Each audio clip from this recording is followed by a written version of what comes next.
asked Wes, I said, I wasn't real sure what the grades the young corners got up at weight, but they are definitely trending in the right direction now. How would you describe what you've seen them out of them growth-wise these past few weeks?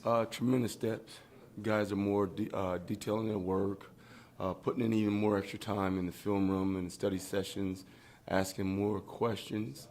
A lot of times what you have with a lot of young kids is sometimes they're afraid to ask that question because they don't want to seem as the guys that don't know what's going on. And, as much as you always tell them there's no stupid question, just ask a question. Some kids are really gun shy when it comes to that. And I have a couple kids that, they don't hold back anymore. And they ask the question because they want to know. They don't want to be out there second guessing anything. They want to be able to play free. There was one play that I brought up that Nate got beat on the double move, but recovers and makes the really nice knocks down the pass in the end zone. Is that an example of that maturity and growth? Well, if you actually go back and you detail that play, Nate truly was on top. What you would have liked if Nate had done to turn his head a little bit sooner, maybe instead of the pass breakup, he would have got the interception. But true and doubt, it still was a great play. It's one of those plays that is a sign of maturity, but also a sign of being taking coaching and taking the drill work from the practice field onto the game field. Yes, Coach Sweeney was talking about after the Wake Forest game, actually sitting down with Nate just about channeling his emotions the right way, because he felt like he just didn't have a lot of voice in that game. I guess, did you have a similar conversation with him? Well, you have those daily conversations, but like I said, a lot of times, you're not put to the test until you're actually on the game field. It's one of those things where a kid who's very competitive, has never been really in that situation before because he's a first-time starter, and so got the best of him a little bit, because he wants to make plays. He's anxious, he's hard on himself. So, as a lot of times with young DBs, they don't know how to challenge it, and sometimes it comes out the wrong way. And then the sign of maturity is being able to take the coaching and go back to work and really believing in what you're being told. I think Coach May also said Toriano just wasn't quite ready for that game, but then he saw readiness that next week. I guess, what have you seen in terms of him just being tested? Well, a lot of times, like I said, in recruiting, you tell these young men that, they're one play away from playing. And, I guess it's recruiting talk for a lot of these young men because there are a lot of people that, give these kids that false prophecy that, hey, you're going to come in and you're going to start from day one. And so a lot of times, kids sit back and they count the guys that are in front of them and, truly don't really understand that they're literally one play away from playing. And so to go from being probably a guy who maybe get 10 to 15 plays a game to a guy that's getting approximately 45 to 50 plays a game, it's a culture. It's a shock, So, it was a wake-up call, but it was one where, he was ready for it, And like I said, he's grown tremendously, and it's good to see. We're getting more depth in that position that we need. 4 blocks now. Do we need to give you a read ball? You have the old Beamer ball or whatever. But what do you give the credit to for this? I mean, it's incredible. One, the players, because they're actually out there they're making plays. Let's just put it that way. They're making the plays. Coach Eason has done a hell of a job of, putting those guys in position, and, with the help of all the coaching staff, is putting that pressure on those guys. Hey, this is not a play to take off. This is a true sign of what our defense is. As much as we don't like teams to score, but now to go out there on a special teams play and not take anything for granted and to block it says a lot about our kids. So I say I give my credit to the kids. They're the one out there doing it. Anybody from Zoom for Coach? Challenges for playing MSU. They got a good wide receiver they're talking about earlier. What does that do for you? I mean, it's why they come here, play big games. Every week is a big game. Every team that we played have had pretty good receivers.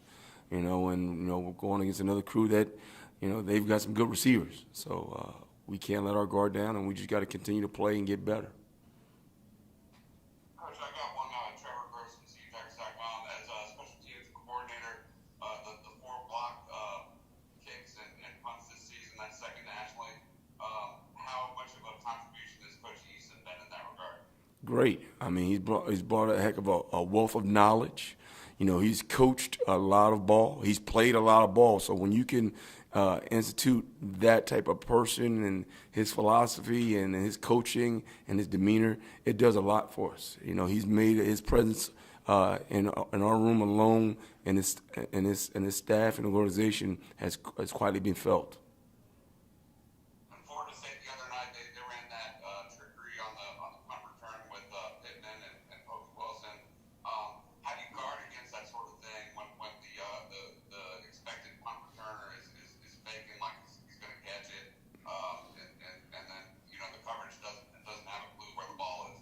Well, it's one of those things where you coach the punter's got to relay where he punts the ball, and guys have got to do their job, and then you got to play with some vision. You can't play blindly on a football field, because one, you'll get in trouble. Two, you'll get hurt. And so what you do is you tell guys, hey, read your keys and react. And always got to be ready for some type of trickery. I mean, that's the name of the game now. Everybody wants to trick somebody, So you got to be detailed, and read your keys and then make plays. Anyone else for Coach? As far as Jaden Lucas, Coach Sweeney was saying he thought he was coming, but maybe in practice was a little too casual at times. I mean, how have you seen him progress in terms of his attention to detail? He's another one of those young kids that have, like I said, high school is drastically different than playing at Clemson. A lot of things that you can do in high school that you can't do at Clemson. And one of those things that you can't do is you can't be on the practice field and be casual, because you're facing some of the top guys in the country that will expose you. And so that was one of his things, is the practice tempo was a little different. And where in high school you could take a couple plays off. You can't do that. One play off in practice can mean a touchdown. So it's just those type of things that kids routinely have to experience. And like I said, for him, he's in a position that we're using guys left and right. So you've got to be ready. And like I said, sometimes guys come in and they see the number of guys that are in front of them, and they say, well, maybe I won't play as much this year.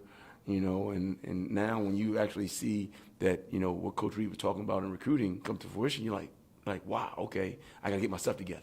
So he's done a great job, and like I said, he's doing, he's taking the coaching and he's going with it.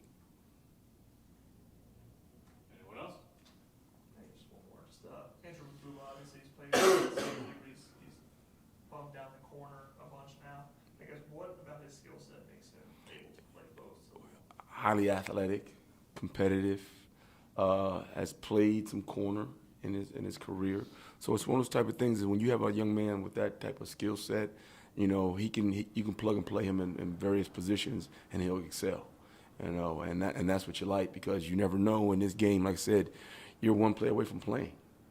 So it may be a day where, hey, he may have to go out there and spend all his time out there because of some injuries. So we're just trying to make sure that we cover everything, dot our I's and cross our T's in this game, and making sure that, if certain things happen, we're ready for it. You never want to be on a game field or on a game and not have had the experience of being out there, So we do a great job. I heard Coach Streeter talk about guys cross-training.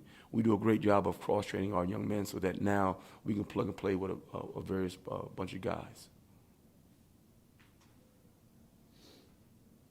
All right. Thank you, Coach. Thank you, guys. Have a